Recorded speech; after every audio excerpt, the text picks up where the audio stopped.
em escavações relativamente mais recentes do que essa de 1888, nessa mesma região do tanque de Betesda, os arqueólogos encontraram também alguns tipos de arcos, e esses arcos fizeram com que eles cavassem então um pouco mais fundo e começassem a encontrar inscrições também greco-romanas e alguns itens e acessórios que levaram eles a concluir como um templo.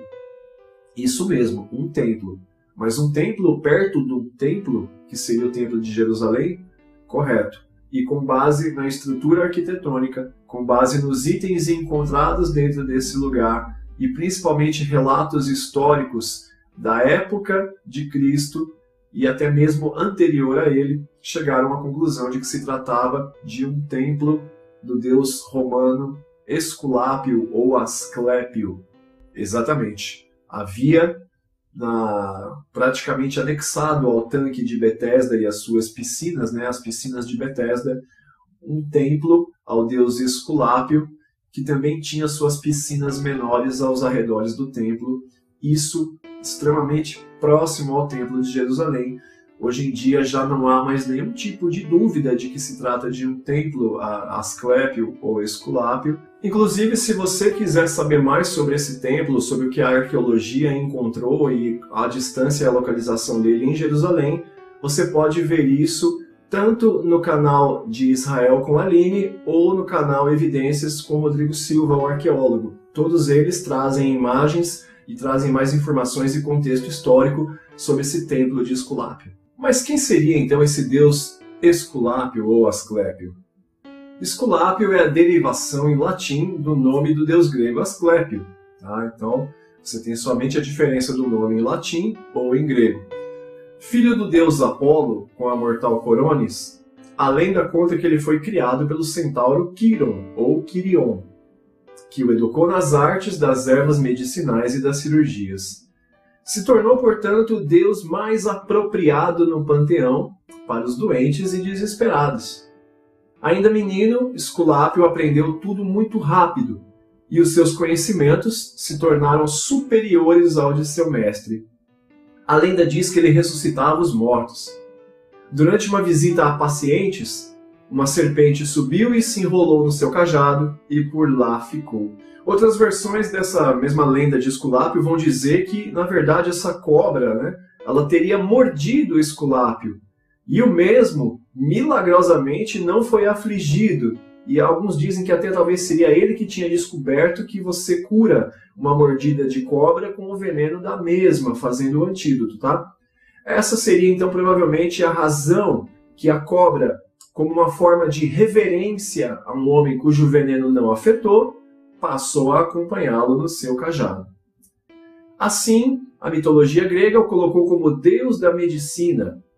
Mais tarde, o seu bastão com a serpente enrolada se tornou símbolo da medicina, conhecido como bastão de Esculápio.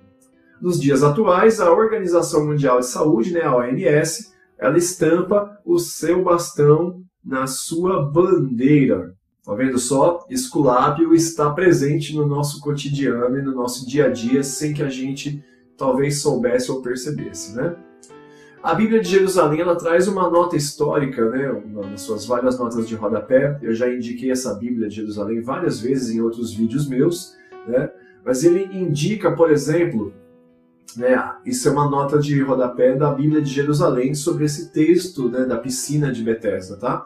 Ela vai trazer uma nota histórica, dizendo que ao leste dessas duas piscinas de Betesda, que nós já vimos aí que na verdade são 5 lados que fazem uma piscina um pouco mais alta e uma um pouco mais baixa, ao redor delas havia várias piscinas menores que ficavam anexas a esse templo de Esculápio e praticamente inseridas ali no mesmo espaço físico dessas duas piscinas de Betesda que eram formadas pelos 5 alpendres, tá? Conforme a gente viu há pouco. A arqueologia já confirmou, sem sombra de dúvidas, que se tratava sim anexo à piscina de Betesda, o templo de Esculápio, com suas piscinas do templo de Esculápio menores ao redor das piscinas de Betesda. Isso também nos ajuda a entender a quantidade de pessoas que estavam ali no mesmo lugar e porque talvez Jesus foi ali somente por causa do paralítico. Mas nós vamos falar um pouquinho mais sobre isso ainda nesse material, tá? Algumas possibilidades vão trazer que esses alpendres da piscina de Betesda eles eram tão próximos e praticamente anexos às piscinas do templo de Esculápio que, muito provavelmente, as piscinas, tanto de Betesda quanto de Esculápio, compartilhavam da mesma água por causa dos seus sistemas de tubulação e encanamentos através das pedras. É uma pequena possibilidade, mas que não é desconsiderada pelos arqueólogos e historiadores, tanto de Jerusalém quanto das edificações de Roma. É importante a gente ressaltar uma coisa, porque você deve estar pensando que é absurdo acreditar na possibilidade de um templo pagão com piscinas pagãs estar ali no coração de Jerusalém, anexo a construções tão próximas do seu templo. Tá? Só que a gente tem que lembrar de uma coisa. Essas edificações todas que estavam em Jerusalém neste período especificamente eram edificações romanas. Nós temos que lembrar que Herodes levou para Jerusalém, entre outras construções, né, além de piscinas, grandes piscinas públicas e casas de banho, ele levou também ali anfiteatros, né? Ele levou ali lugares onde as pessoas iam para ouvir os filósofos, ele levou hipódromos, ele fez a edificação da Fortaleza Antônia, a Fortaleza de Massada, ele fez alterações arquitetônicas no templo mesmo, o templo do Deus Altíssimo, como por exemplo os pináculos, que não estão na planta original do templo do Antigo Testamento, mas foram adicionadas por ele. Razão essa pela qual provavelmente Satanás leva Jesus ao alto do pináculo do templo e oferece para ele se jogar de lá para ser salvo.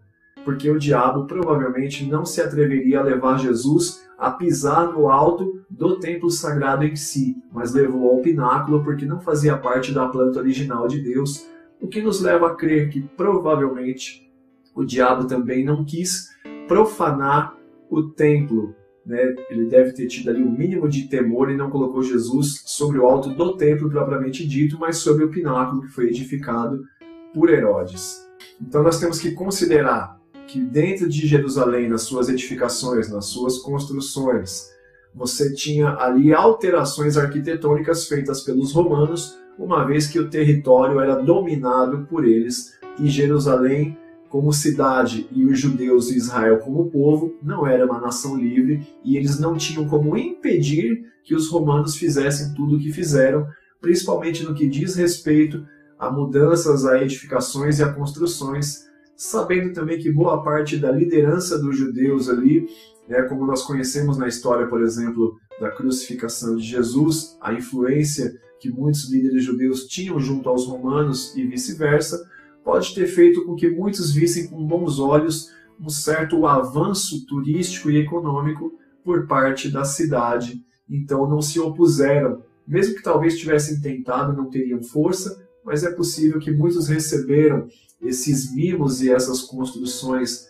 por parte de Herodes, até mesmo com bons olhos.